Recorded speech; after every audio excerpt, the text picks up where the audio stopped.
భద్రశైల రాజమందిర శ్రీరామచంద్ర బాహుమధ్య విలసితేంద్రియ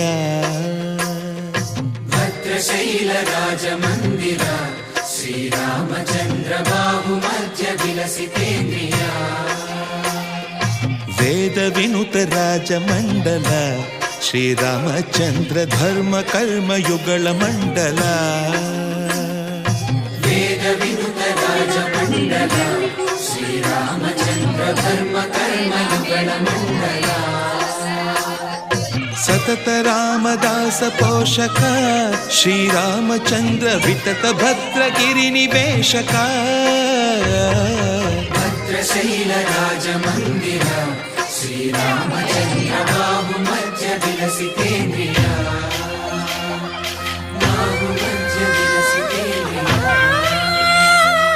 బాహుమధ్య విలసితేంద్రియ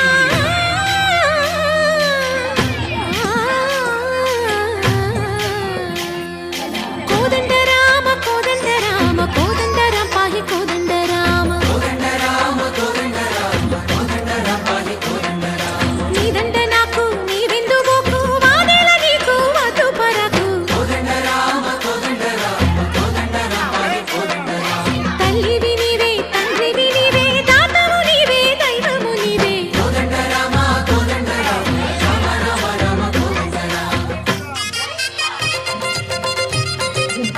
అయోధ్య నగరాన్ని మహారాజు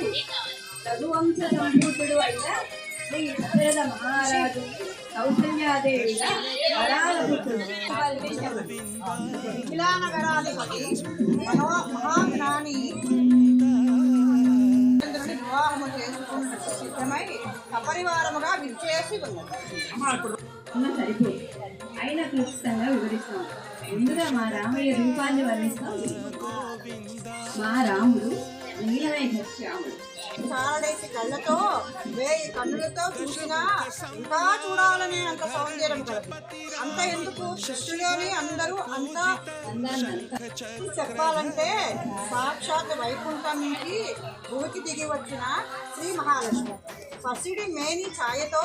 పద్మదళావళి రాజానుభావుడు అరవింద తడాయకాక్షుడు పూర్ణచంద్రుని వంటి ముఖవర్చస్సు కలవాడు శతకోటి మన్మథాకారుడు పురుషులు ఒక తోడుగా భగవంతుడు మును చక్రధారి చంతనే ఉండగా తక్కువేమి మనకు రాముందొక్కడుందు వరకు తక్కువేమి మనకు రాముందొక్కడుందు వరకు